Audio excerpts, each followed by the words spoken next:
Votre attention s'il vous plaît. Cet élément est en ligne là.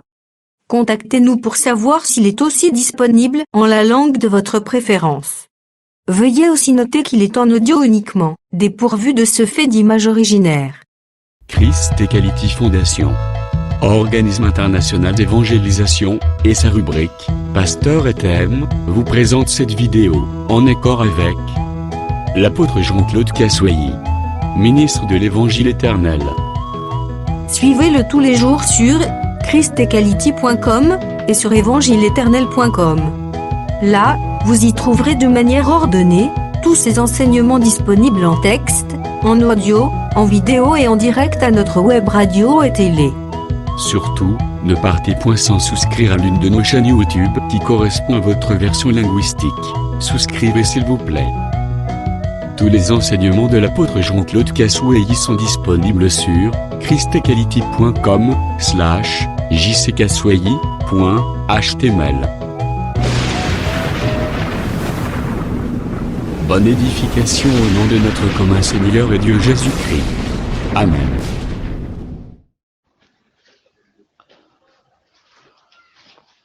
Zambe apambola basantu na kombo na Yesu. Totelemi pona kotanga makomi.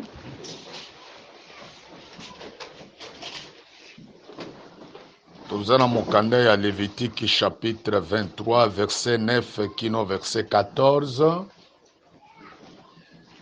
Na répété Lévitique chapitre 23 verset 9 kino verset 14. L'Éternel parla encore à Moïse en ces termes. Dis aux Israélites, quand vous serez dans le pays que je vais vous donner et que vous y ferez la moisson, vous apporterez au prêtre la première gerbe de votre récolte. Le lendemain du sabbat, il fera devant moi le geste de présentation avec cette gerbe pour que vous obteniez ma faveur. Les jours où vous accomplirez ce geste avec la gerbe, vous m'offrirez en holocauste un agneau sans défaut dans sa première année. Vous y adjoindrez une offrande de 6 kg de farine pétrie à l'huile, qui, consumée par le feu pour l'Éternel, aura une odeur apaisante, et une libation d'1,5 litre de vin. Avant ce jour où vous apporterez l'offrande à votre Dieu, vous ne mangerez ni pain ni épis grillés ou grain nouveau. C'est là une ordonnance en vigueur à perpétuité pour toutes les générations, partout où vous habiterez. Amen. Tovandi tobetelezu maboko. Betela Yesu maboko. Merci.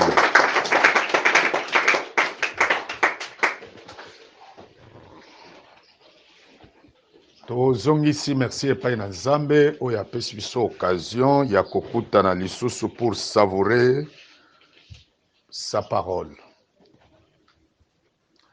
Toza bato ya libaku malamu ndenge tokutani boye, ndenge ndeko moko aloba kolala pe kolamuka eza habitude te, ezali ndengolo na Nzambe. Voilà pourquoi na ba occasion ya boye likomi ezoloba ete que celui qui respire l'eau l'Éternel. En réalité, c'est lui qui respire ou ceux qui respirent. Ils arabent païen. Au moins, verset, on entend que ceux qui respirent ou celui qui respire l'eau l'Éternel. En réalité, ils arabent païen parce que les païens ne respirent pas. Zamba pambola basant. Ils arabent païen. Bateau bazana souffle de vie et ça centre. Parce que le souffle de vie Otozanango, c'est la parole de Dieu. Wezakati na biso. C'est l'esprit de Dieu. Wezakati na biso. Les païens ne respirent pas, ce sont des cadavres. Que ceux qui respirent l'eau l'éternel, ceux-là, ce sont les saints qui ont l'évangile éternel.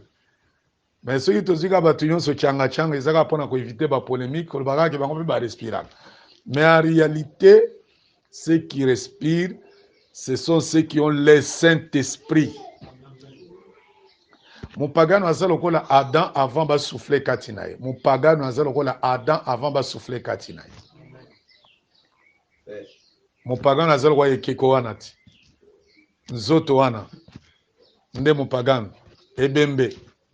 Mais le Seigneur a soufflé qui na kata Adam. Nde akomaki être vivant. Ozomona. Souffle wana biso tote ya na évangile éternel ke ezaki lilingi ya molimo musantu. C'est que mon toit dans molimo musantu te ne respire pas. Zamba pa mola basantu. Yo na ngai nde batuto respirer parce que nous avons l'esprit de Dieu. Les autres ce sont des cadavres. Ce que tous ceux qui respirent l'eau l'éternel. Wana okuzo batunyon c'est un désordre. Or likomi lobi que Christ a aimé l'église et s'est livré lui-même pour elle. Ma petite précision, pour elle, pour l'église, pas pour tout le monde. Dieu a tant aimé le monde, il a donné son fils comme un perroquet, un rossignol. Dieu a tant aimé le monde. Zambalingaki mokili ngonini. Mokili nzambalingaki nde musantu. C'est l'église de Dieu. Et ça les cinq continents. Zambe a imbécile avant d'arabo alinga mokili. Pour les salis. Ah mais ça lobi kolinga pona nenga pesibino ba coltan. Ba manganèse, ba cobalt, ba diamant. Oui, alingi bino.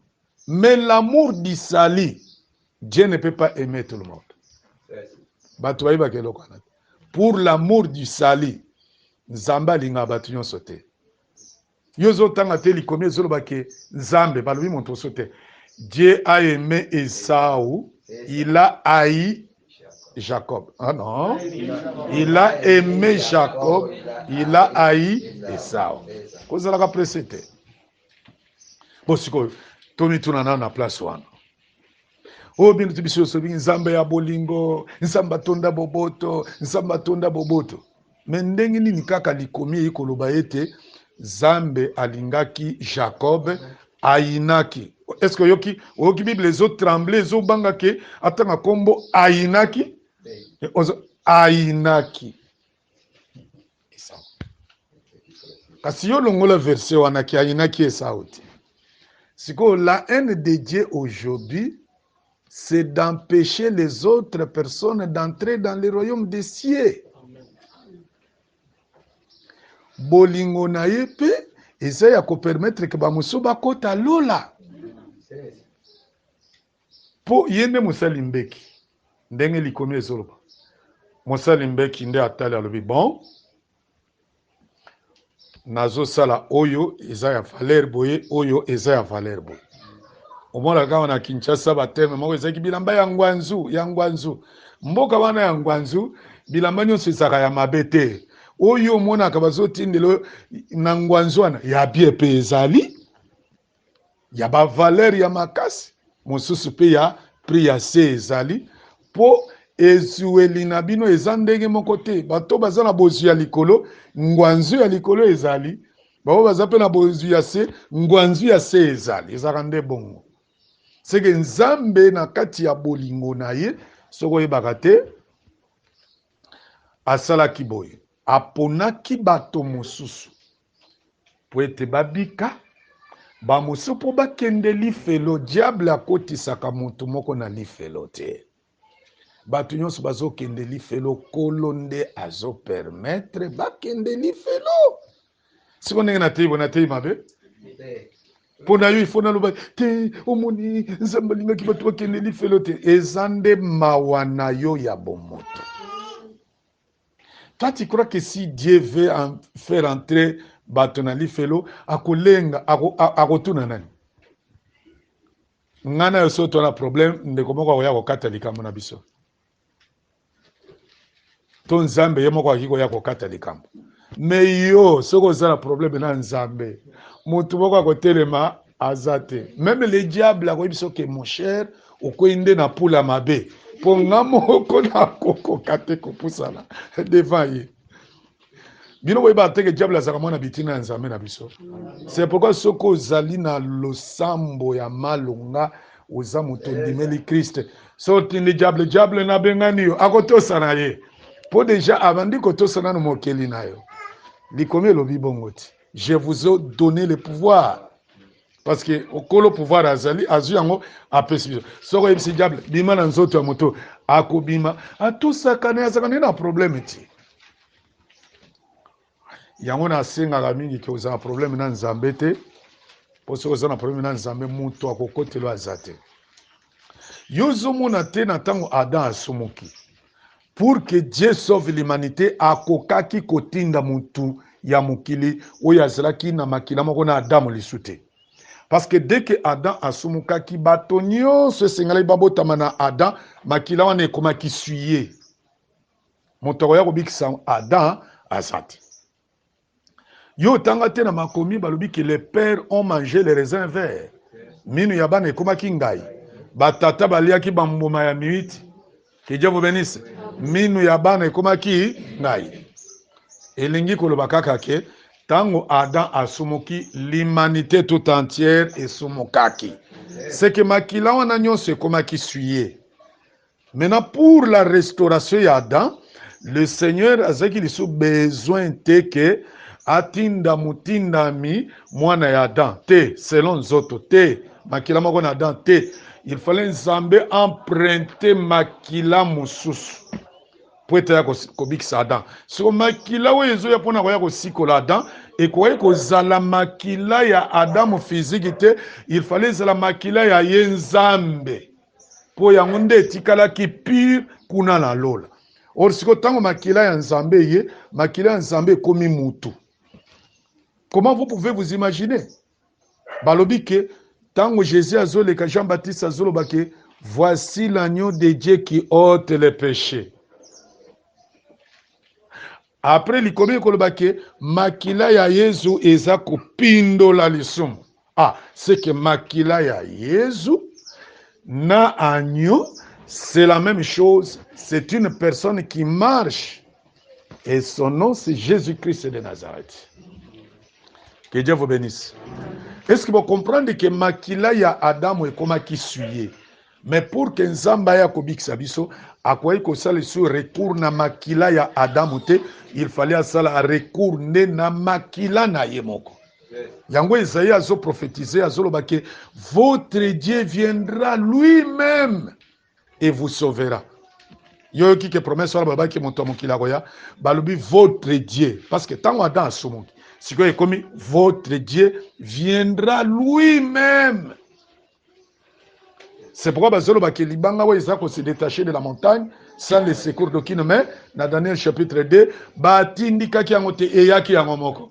En réalité Jésus batindaka ete amitindaka ye moko. Jésus batinda ete ayaki ye moko na wa kotinda ye. Parce que le Père c'est lui-même, mais dans une autre dispensation. Le Père c'est lui-même Jésus, mais dans une autre dispensation. Zamba pamola basato. Alors vous avez parce que le Seigneur vous a donné un évangile éternel, évangile de précision. Oui, mais pour ninga évangile oya biso. Évangile oyo bola monango ezalaka soko pesi verset moko. Oyoki muninga musu verset azobenga yo yaka kotoyo.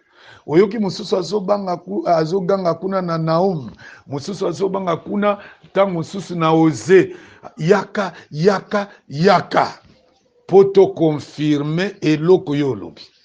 C'est un évangile qui a des précisions et ça différent na ba orge donc c'est bozomona orge ça ba évangile social okokende poto sokondimeli Yesu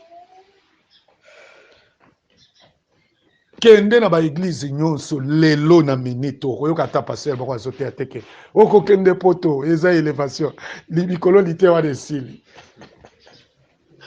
pour même ata président de la République soko yebise ke papa ozokende sikoyo akoyebise yo zoluka liwala ngai akolinga kende te omoni matia na bango lelo ekomi limité ntango tobanda koyebisa bango ke évangile éternel kokende poto eza élévation te parce que nyau asalaka mpe voyage baye na ye alongwe Belgique aye na Congo bafutele mpe visa nyau naloba nyau interprété te pour vous interpréter même ce qu'il ne faut pas interpréter nyau boy mukanda ya séjour soki mundele alinga ya na ye boy ye mpe aza na mukanda na ye sikoyo aza frère nyama kaka te nayebisaki bino ke baliaki nyau moko ya mondele na mboka Kikwiti balie nyau azali na kati ya Land Rover ya maseur wana ya catholique asaute libanda barécupere ye na bana Kikwiti maseur yake na akaisaki nyau aza na kati ya motuka akoma kuna boye amona nyau te yo moko yebi congolais nyau wango azaki mafuta na niveau 0 bazwa nyau wana oyo babenga kondoko batie na kati ya nzungu sango ekei na église bapesi communiqué nyau ya masera azomonana te bon sango yi kotambola kaka oui bagarso moko balokotaki nyau moko boye ebaza wapi masera bakei na maseur bakomi na ye ti epa bagarso wana masera azosekisa mwana mobali bino aza bayebisinga bolokotaki nyau awa oui masera tolokotaki ye tolie ye te masera bino nyau baliaka ye te alobi te awa toliaka amoni neti bablage nona kopia bino mbongo bozongisa te bayebise masera asakei deja alobi me afutaka visa te biso toyebi bakamba visa asaki na libon masera aleli une histoire vraie aleli. Alors c'est pour vous dire que les gens qui prêchent que okende poto élévation lelo yo bakoyi kote ya lisolité ya wana te parce que tango basantu baza koyebisa bango ke mate ya wana eza yango te baza koboya lelo bakote yango te. Alors na mituna kapa mundele pe tango ateka na église ne na poto ayebisa pe bato ke kokende pe Congo eza élévation. Ce sont des enseignements diaboliques fabriqués de toutes pièces pour stimuler entendement ya bato. Mais bino ko sabato ali ba ko malamu. Que Dieu vous bénisse. So ke poto ezaka lokwa motoke toilette eza na gravité. Omoni eloko esalaka omona o grave c'est nzala nde salaka. Nzala nde salaka omona neti ke o okei soki na lola eza bongo te. Toza kolobela sur la gerbe agitée. Dans Lévitique chapitre 23 verset 9 à 14, tozo lobande kotalisa ke Nzambe a ordonnaki na bana Israël nyonso soki akati elanga, que Dieu vous bénisse, asali première récolte, que Dieu vous bénisse, première récolte, tango aloni asali première récolte. Na kati ya première récolte bato be bazo comprendre akozwa na kati wana ce qu'on appelle prémisse. C'est que zo seulement boy osali première récolte. Première récolte ezouta na kati na elanga. Que Dieu vous bénisse. Que Dieu vous bénisse. Ezouta na kati ya elanga. Première récolte. Tolanda bia esika wana. Kobuka ya liboso bazobuka. Ezouta wapi na kati ya elanga. Cela veut dire que balonaki to mwana Israël alonaki. Après kolona il faut abuka. Siko tango azobuka abuki landa place au bien. Tango abuki na oyo ye abuki wana azopesa eloko bazobenga prémisse. Bazobenga gerbe. C'est-à-dire batige basangisi et former mopiku moko nde azo ya kopesa mopiku ya ndunda wana to ya pondu. Siko précision na lingina pesa ezabo. Ezate na kati ya récolte nyonso ya sali ane wana mwana Israël nde nyonso apesi nzambe te akotire prémisse na oyo ya sali comme récolte. Prémisse comme récolte. Siko elingo tel saboy. Abuki pondu to ndunda akozwa nyonso te moko nde ezokende part ya éternel. Est-ce que naza ko se faire comprendre? Siko nazokabola récolte wana en deux. Moko etikali. Mususu ake pour l'éternel. Siko soki nalingi na typifier récolte. Lokola résultat ya musala moto asali. Que Dieu vous bénisse. Nazoya kotali sabo. Jésus tango azoteya bato bazako ya ebele panaye. Que Dieu vous bénisse. Bangonde récolte ya musala oyo asali. Maintenant prémisse nazo zongo lokola les 12. Nde ba komi par mena ya Nzambe. Que Dieu vous bénisse. Na elobeli lisu ya peteza lokola ndeni. Toza église. Biso tozali récolte. Mais na kati église Nzambe aponi ba ministre ya parole. Bango ba komi gerbe. C'est que ba pote ba lokola gerbe. Ba ministre ba lokola gerbe. Oyo ba tche à part. C'est pourquoi j'avais expliqué ceci. Mabote zeki zomi na mibale na Israël, si vous voyez bien. Mais liboto Nzambe aponaki pona sacrificature eza Levi. Levi sikoyo, bango nyonso zomi baza lokola récolte. Mais Levi azobi ma gerbe, prémisse. Il y a les 12. Est-ce que naza ko se faire comprendre? A komi gerbe par rapport na a tchami na mopanzi. Parce que dans le but que la gerbe, c'est la part de Dieu. Ce qui te l'ont un aspect, il y a sacrificature, il y a un aspect, il y a royauté. On peut remarquer que ma botanio sozo minami bale, il y a Israël, Zamba pona ki bangonio sote, baza libota, il y a roi. Zamba pona ka libota, il y a Yuda. Jida, yende moto apese ki royauté. C'est que bangonio sozo minami bale, bazali récolte. Moisson. Mais maintenant Jida a commis gerbe. Bon, mon n'est pas kabola wana a commis gerbe. C'est pourquoi j'avais expliqué encore yango na kati ya Genèse 37. Na lobi que on remarquer que bazala ki bangonyo so bana zomi na mibale bana ya Jacob. Que Dieu vous bénisse. Maintenant bana na zomi na mibale otobenga les 12 tribus d'Israël. Ozomuna ki na kati na bangu moko abimi gerbe, comment est nani Joseph. Ye atombwami par rapport na bandeko na ye. Parce que tout le monde qui na écriture ya Genèse 37 que azoloba que gerbe na ye etelemaki. Bandeko ne ba interpréter ba lobi que ayo ningolo ba que yondo ko sala roi na biso, c'est que gerbe qui est debout roi. C'est que maintenant bangonyo so 12 bazali récolte. Maintenant quand tu récolte on ba bimi si gerbe parce que gerbe za prémisse. Oya yambo. gerbe wana nani akomi Joseph. Que Dieu vous bénisse. Maintenant, dans une assemblée de saints, et c'est que le ministre va représenter la gerbe par rapport au peuple. Est-ce que nous allons se faire comprendre? Le ministre va bimaka gerbe. Mais na peuple na ministre va sa récolte. Parce que dans mon sala Jésus a salaki, Yakobik Sabiso. Abik Sabiso nyonso non?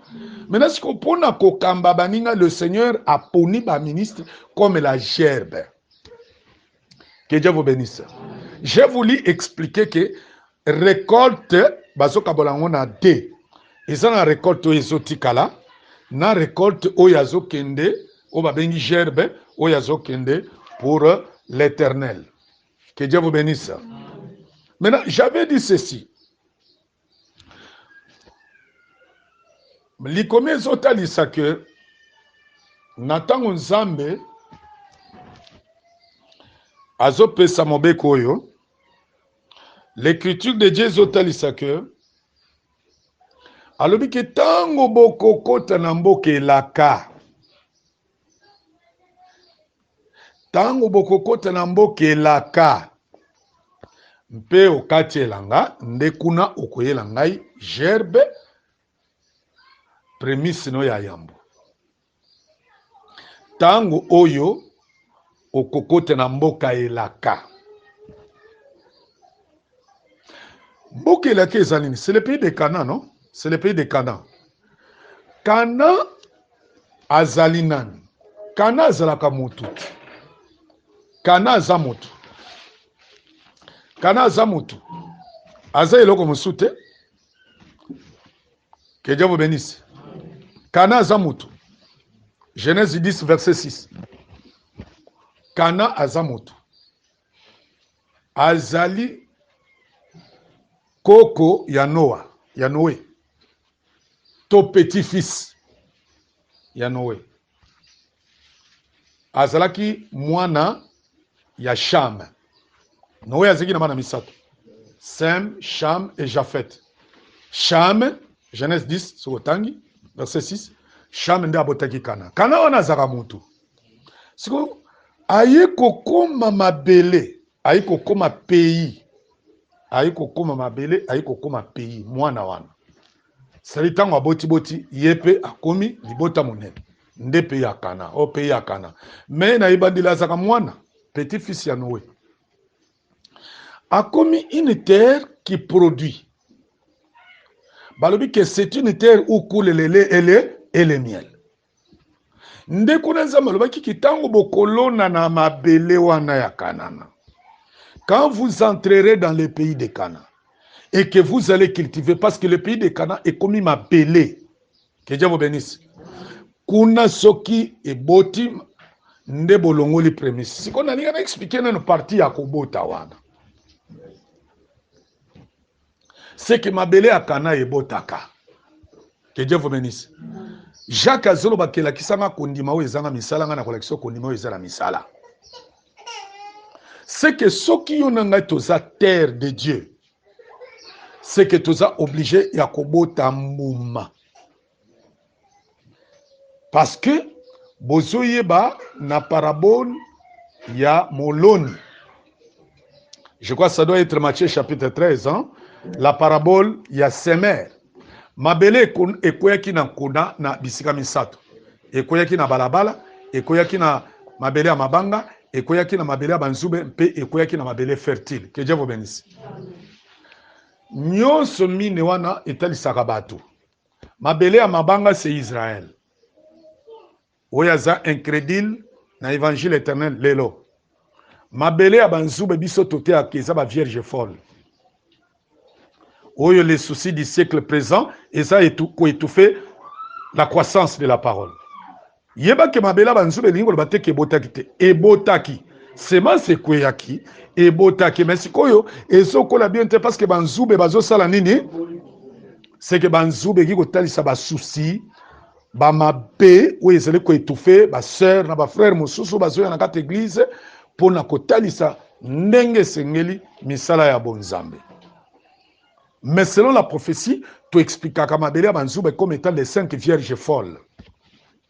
Omoni qui expliqué déjà mibale. Mabele ya mabanga Israël, mabele ya banzube les 5 vierges folles. Maintenant mabele oyo o bazeli ko benga balabala le long du chemin. Et si ka semence ko yaki balobi ke bandeke ya likolo ba yaki ko lokota semence wana. Bandeke wana bazo interpréter que eza ba démon. Eza lo lenge ya bato bazo ka lo banzambe, mais démon azo ya ko ravir la parole. Wana catégorie wana eza catégorie ya bana libebi.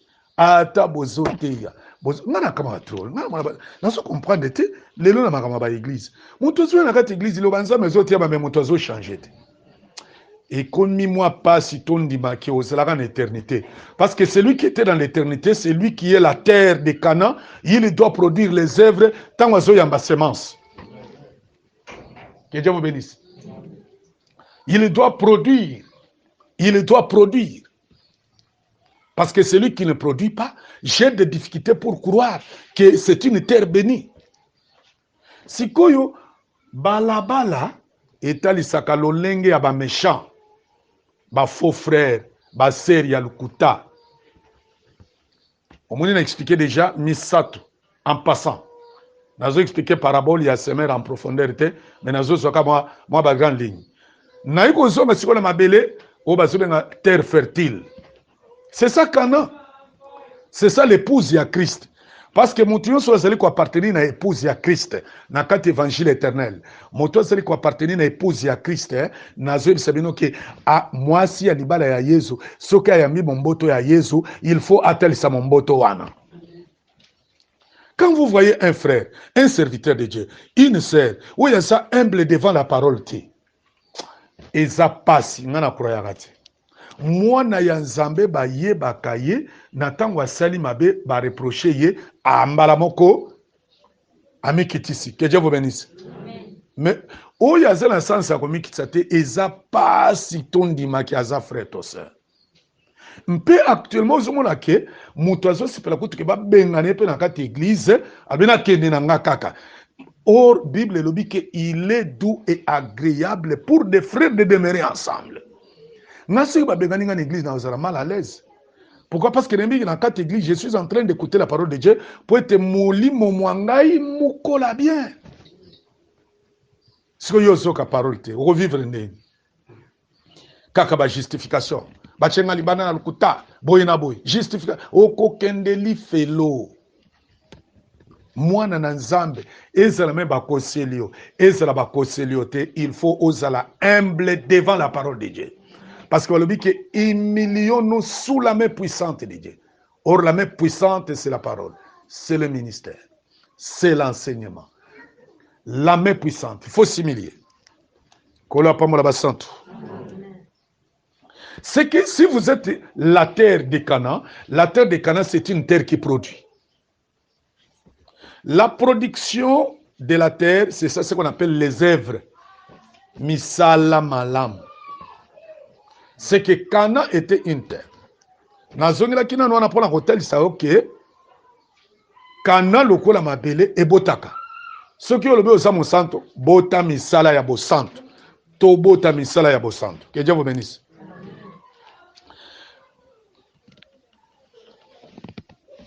Maintenant, église lokola mabele, que Dieu vous bénisse. Et sengeli église ebota.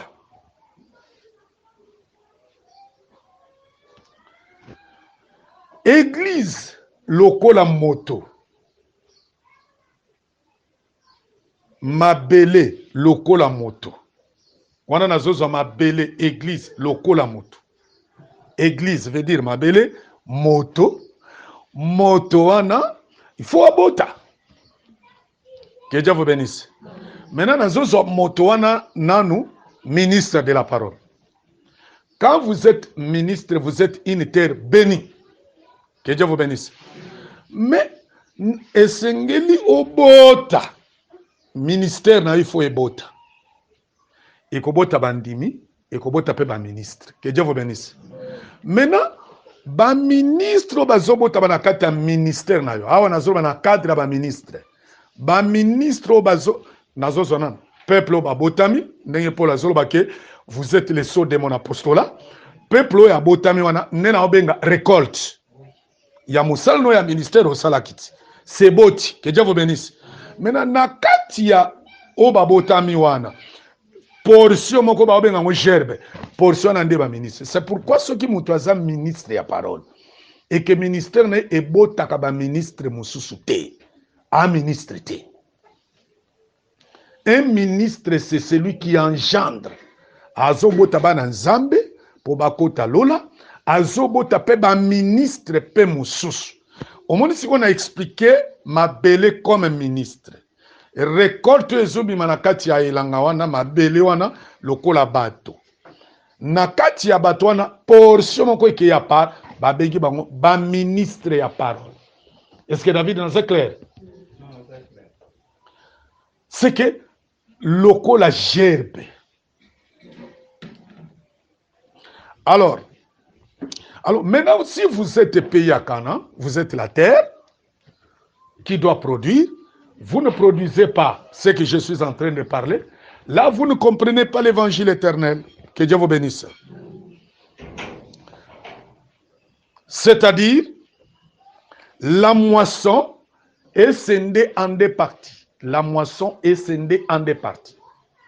Il y a une partie qu'on appelle gerbe et une autre partie qui reste pour être consommée, n'est-ce pas, être consommée, n'est-ce pas, par le propriétaire. Fermez la porte là-bas. Voilà un peu comment il faut comprendre les choses. Là, je suis en train de démontrer tout court que la moisson, c'est tout un peuple. Maintenant, quand il y a peuple, il y a une portion pour l'éternel. Yangoli komi elobi que le lendemain du sabbat, il fera devant moi le geste de présentation avec cette gerbe pour que vous obteniez ma faveur.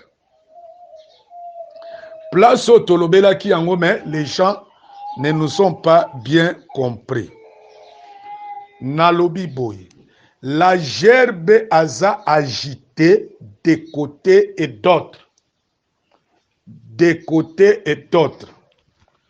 De l'Orient à l'Occident.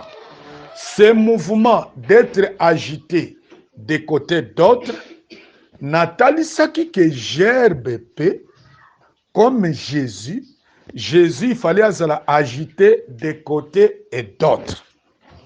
N'expliqua qui les deux tribunaux au Jésus et c'est là qui a agité avant de monter sur la croix. Gerbe basa ko sandeni. Tango oyena gerbe na yo opesi ngana ensemble. Que Dieu vous bénisse. Okozonga na ngona ndako te. La gerbe va rester chez les sacrificateurs. Mais ozona opesi agité de côté d'autres, après atikale na. Nalobi que mouvement ya ko ajouter de côté d'autres, des tribunaux au Jésus basambisaki. Ba agita ki na tribunal ya Caïphe, ba agita ki aussi na tribunal ya Pilate. Que Dieu vous bénisse. Nde amati pour être offert à l'Éternel. Pour devenir maintenant les biens privés yanza. Nathalie Saki lisusuke et le quoi ne seulement qui peut na vie à Joseph. Joseph peut aller quand na tribunal mibale. Agité de côté d'autres de l'Orient à l'Occident. Joseph aussi na tournaye. Bakangaka ina na bandeko na ye. Babwa ki na citerne. Que Dieu vous bénisse. Nazo bakisake kokita ya Joseph na kata citerne, c'était la mort de Jésus quand Jésus est descendu dans les régions inférieures de la terre. Citerne wana c'est qui séjour des morts. Mais basambi saki nan bandeko ne bakangaki. Aziki na ba problème na bandeko na ye parce qu'il faut yeba ke to yibo za la peto sangana na bino na kati ya assemblée des saints eza bandeko mususu oyo balingaka bolamu ya bato mususu te. Ceux qui baza agité na ba démon. Que Dieu vous bénisse. Amen. Je l'avais dit autrefois na ba frère. Yo yebi évangile éternel ndenge nini soki kaso ya te yaki yote. Okomi mute ndenge nini soki achelaki yo maboko te. C'est ça l'ordre. Okoki kobaluka lisusu obundisa kaso ite ozandoki. Dans la vie, même à ta moutapession un verre d'eau, il faut la reconnaître la moutouane. Oui, bien que nous avons na bino awa. Soki ezaki na moi ba offrande na bino te. Tosi toki ma père, moi toki ma. C'est que l'église a zakapé patronne ya ministre par rapport na kokaba. Mais ministre a za patron na yo par rapport na kopesa yo la nourriture distributive. Qui est l'évangile éternel. Que Dieu vous bénisse. Nyonso wana eza pambati. Bandeko ya Joseph bazoyi na Joseph asalaki bango nini? Soko lingi omona loboko na Nzambe na vi na yo, sepelaka tango Nzambe apamboli ndeko na yo. Ndepe akoya kotala pe likambo na yo. Siko soki nano bandi koyina ndeko na yo. Omikangeli bikuke pour que Nzambe pe apambola yo. Que Dieu vous bénisse.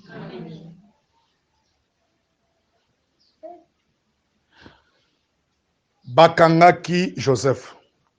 Agité à liboso ngwana. Ba agité Joseph. Na bandeko na ye. Sambi saye. Balongole bilamba. Yo zokanisa nini?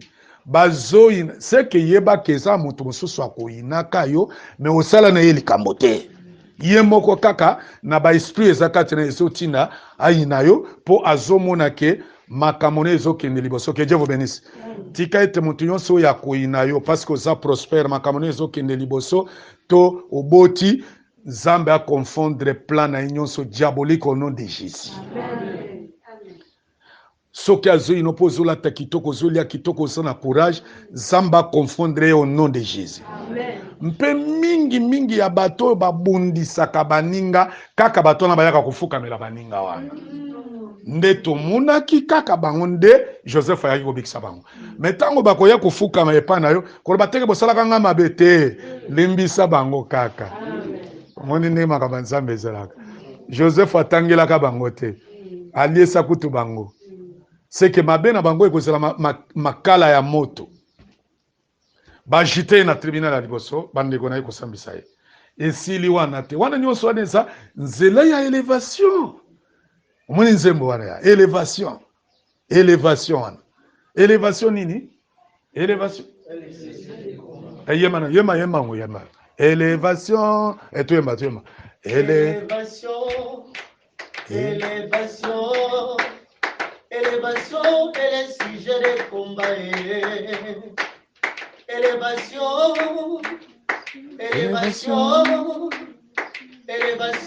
elle est sujet de combat. Bitumba,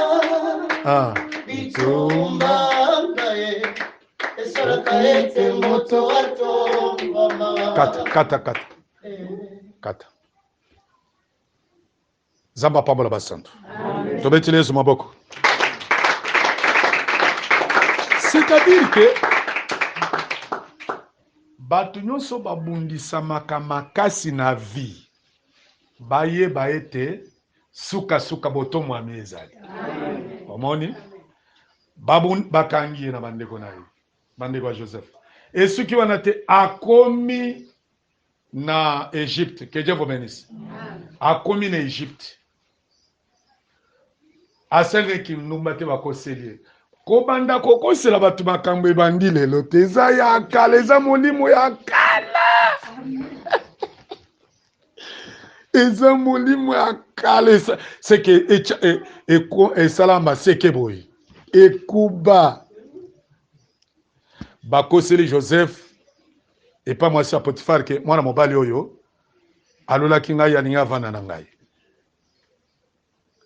mpe azwi chemise ya Joseph akimi nango comme preuve yaya yo kanisi na batribunaux ya biso ya lelo oyo yo lobiki no te ngana ebilika mwana te chemise no na maboko Oui, l'éther, les lois, le kakaba preuve, non? Mais nzokande c'est qui le kuta. Cela veut dire que mon trousseau il y a une chemise à présenter, c'est-à-dire maloba moko boy. Aloba ki na nga boy, mais ça yango te. Nzokande tribunal ya bandeko na ye. Tribunal, c'est ça agité de côté d'autres. Il y a Potiphar, nde sengeli etombola siko Joseph. Amen. Que Dieu vous bénisse. Amen. Etomboli, Joseph a commis munene. Et abikisi toute une nation contre un sale. Je voulais expliquer, penser à agiter des côtés d'autres. Avant. Je voulais expliquer que Jésus fallait aussi agiter dans des tribunaux avant à Matana croix. Que Dieu vous bénisse.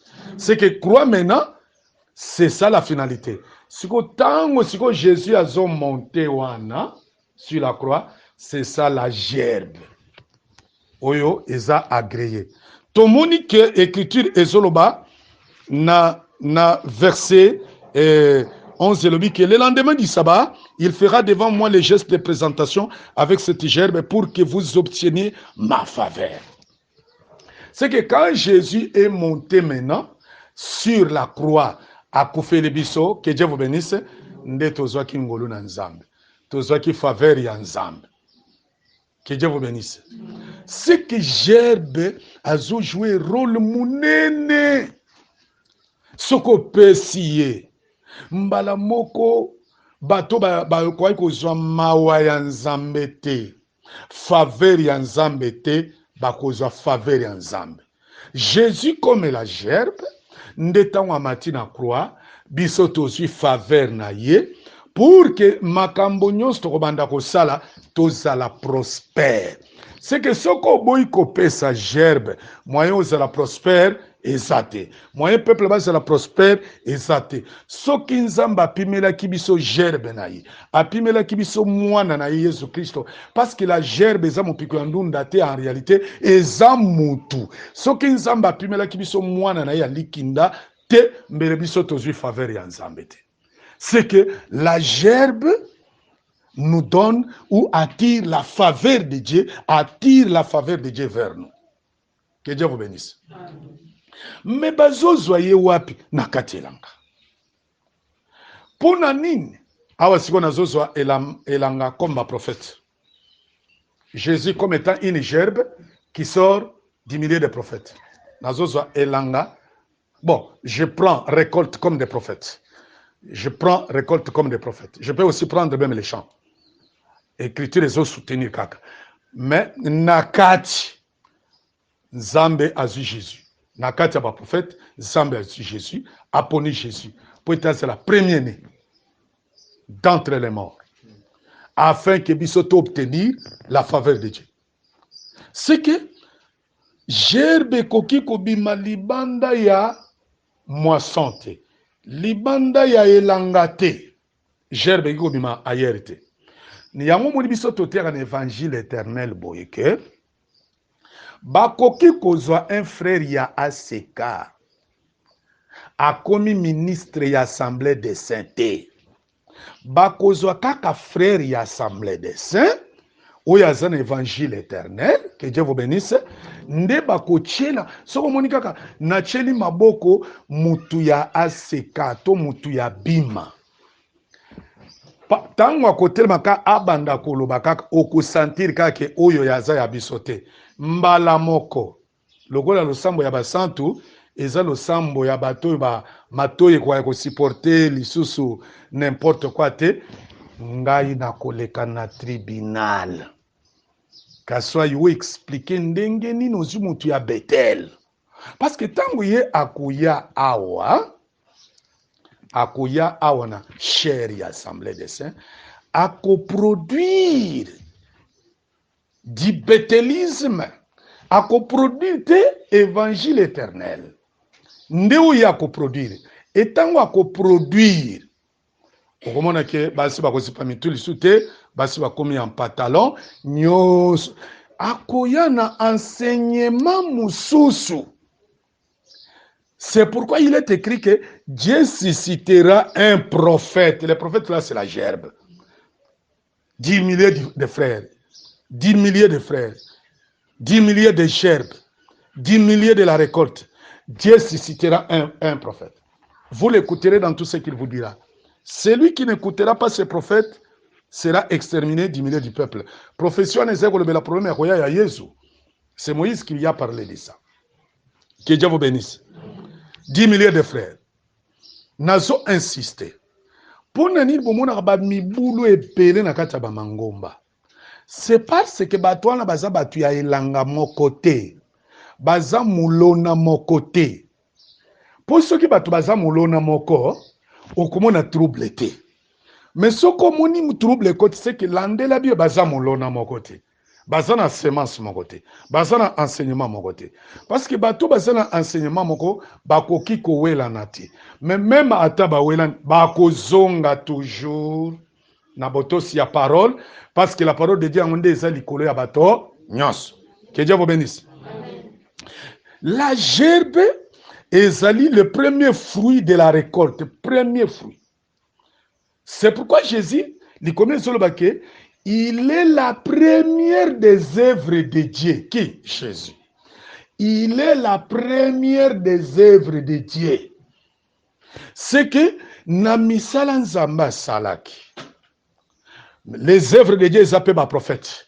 Naba prophète nyon son Zambé. Tindaki. Jésus est le premier. Il est le premier. Or le premier azanani mwana ya yambo. Ndé la terce qui est Ruben aza premier né ya Jacob. Yende vigueur ya Jacob. C'est que bisope église. Bon landa bien n'est pas développé. Gerbe ministre, gerbe Jésus, gerbe prophète, gerbe roi, gerbe Joseph. Bon landa nyon sona ba explication sona c'est toujours na kata mystère. Mais bisope église tozala kapé première récolte ya Nzambe, gerbe, prémisse par rapport na mosala Nzambe asali. Tango Nzambe akeli bato. Amen hein. Azu église na ye achango na mopanzi. Que Dieu vous bénisse. Bisope église to zape premier né non? Oui. To zaka premier né. Oui. Église a zape premier né. Ah. C'est pourquoi moi baso benga biso l'assemblée des premiers nés. Église a zape premier né. To zape gerbe. Par Nzambe parce que j'insiste que ce que zo kaka gerbe la part de Dieu. Gerbe la part de Dieu. Gerbe là. Gerbe eza 1/10 té. Tirez attention. Gerbe eza 1/10 té. 1/10 eza nini? Ozana biloko 10. Ozimoko opesi Nzambe. 9 etikali. Que Dieu vous bénisse. Mais gerbe eza nde eloko ya yambo. Ya musala. Que Dieu vous bénisse. Pour la côté ça que Nzambe na biso azaka 1/10. Nzambe na biso pe azaka eloko ya yambo. Est-ce que vous comprenez la différence? 1/10 me dit que vous avez biloko 10. Ozimoko opesi Nzambe. Mais gerbe eza bongote. Gerbe eza ndeke tango yo osali musala. Olongoli. Oyayambo. Avant olia. Olongoli nan oyayambo. Opesi Nzambe. C'est ça ce qu'on appelle la gerbe. Que Dieu vous bénisse. Là, c'est la part de Dieu. C'est la part de Dieu. Wana mutu asimba kangoti. Au moins, pourquoi en Jésus habita toute la plénitude de la divinité de Dieu. Nyonso anezaka yemoko. Eloko ya yambo. Ukulia nanu tetanka ozo sala okeka denilangano obimisi ka nguba bo pa olongoli. Mais la dîme c'est 1/10. Mais gerbe za bongote. Et gerbe zande eloko ya yambo. Je vous ai dit que ce que qui le frère notre bien-aimé qui est parti dans le temple Samuel, le prophète Samuel. Vous avez histoire na été. Maman est à Kobotate, non? Que Dieu vous bénisse. Maman est à Kobotate. Que Dieu vous bénisse. Tant qu'à Botimon à Liboso, à cela qui te bat au Cadiz, alors on a 1/10 té. Maman est là. Pour ce qui est 1/10, il faut maman wana abotabana 10 après à Longoli, moko apesi de 1/10. Mais yaye zaka dès que kaka aboti ba gerbeke Première récolte. Et qui est dans le temple. C'est que bana nyonso ya yambo ba kabamaka epa na nzambe baza ba gerbe. Est-ce que tozolanda? Ça c'est la part de Dieu. C'est pourquoi Jésus allait même plus loin pour te dire que en principe soki ozalaki na musala te ya kosala basali nzambe basambeli pona yo. Que Dieu vous bénisse. Ozu musala soko ozana foi, soko ozana foi, soki ozana foi. Premier salaire ya kopesa nzambe na yo. Soko ozana foi. Premier nde gerbe na yo. Ya kopesa nzambe na yo. Mais lelo tozomona biso nde tosambeli. Ozalaki bloqué na sa minyololo. Ozi boulot. Neti bawo baza mopanza. Ozi boulot. Ozi boulot. Au premier salaire. Eza yoyote. Ale okeyimba wepa noko na yo soki oza moto abandundu. Ozana na moto abandundu. So ozana moto abandundu. Toza moluba. Okeyimbangu. Salaire na ngai ya liboso. Et apporter ça. Et pas basel yanza. Eze omoni nzambe azu sabana eze alobi ke bomeka ko touchete. Pesa nano banda nano. Quand nengo mona kana période ya veuve ya Sarepta. Période ya nzala. Que Dieu vous bénisse. Période ya nzala. Ozo kapeza ke likono ezoloba ke famine na sera te elokona famine nga depuis na koli na mona na famine na bon d'ailleurs na bakwe monsieur RDC mais ngai na yo famine eza différent na faim. Famine eza ke ata paipai ya mwa mobesu na nzete omona ngoti période na bato balianaka nde prophète ayeko bimo onga homme de Dieu na ebole sangai yaya omone tela ba confirma wa po moto abibisa beze eloko aya kotika bosala nsambi fois na kondima pozo za kodibate potalo biki kaso yana so akufa na nani na benga kina musala nzambe te eza matata. Alors aye et pas ya veuve ya Sarepta le prophète comment est nani Eli alobi ke mama mangu kende olambela ngai mwa eloko nalia. Mama atali mosali na nzambe alobi namoni moto na ezosala bien te papa. Ozomona situation tozo traverser ya confinement te. Alors lamba mama na botaka kondima.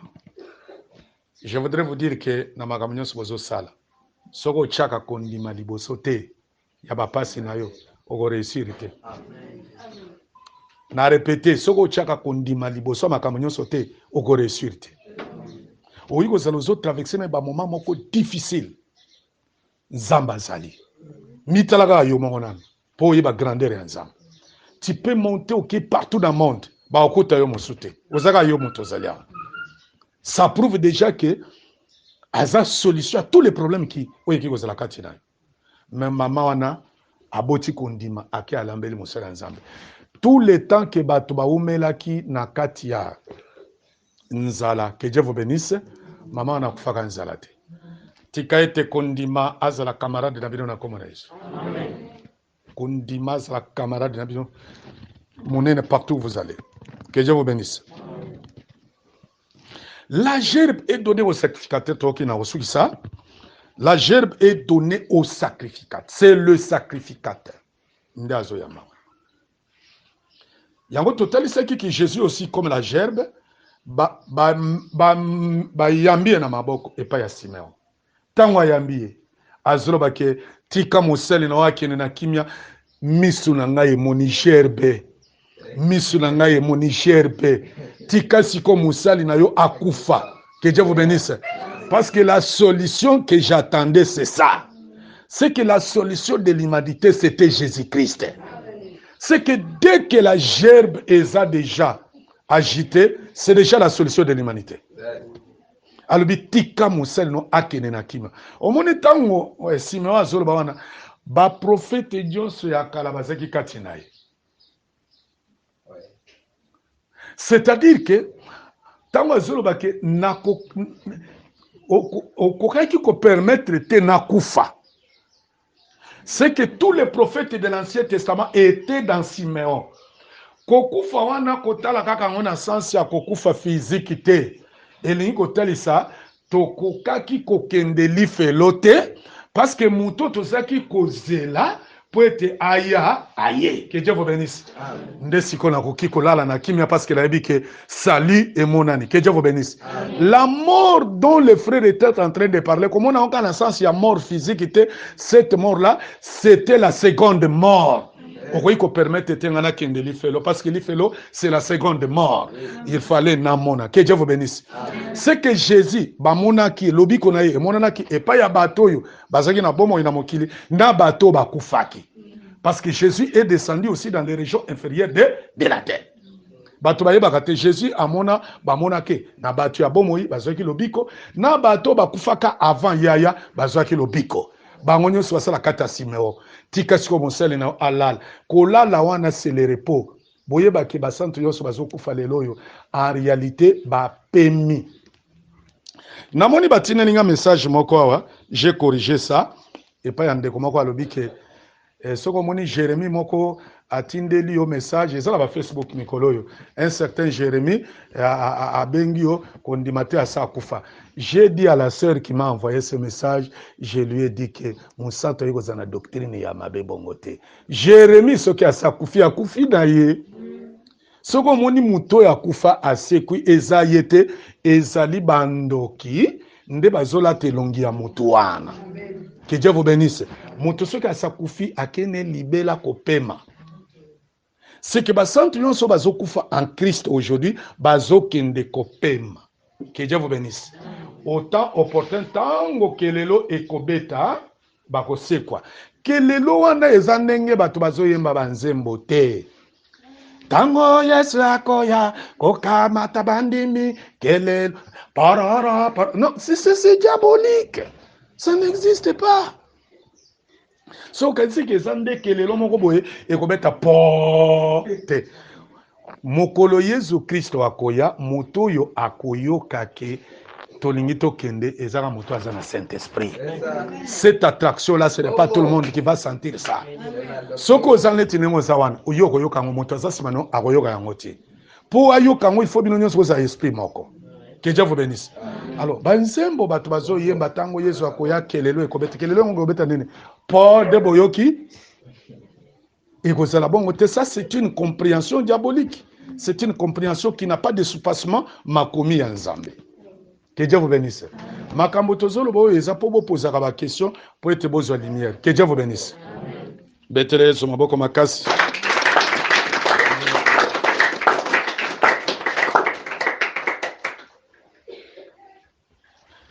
Eloko bazali kobenga en réalité tant aux yeux na gerbe pour na kedo suki ça pour na poursuivre à l'élo. Nous allons continuer dans la semaine. Nous allons dans la semaine sur la gerbe ti na suka confinement. Alors nous allons encore ti na suka confinement. Pour makambo eze belé to lobina nukututi. Alors nalina tali soki tant mutu azoya na gerbe kopesa na ki na osuki ça tant azoya na gerbe kopesa nganga nzambe.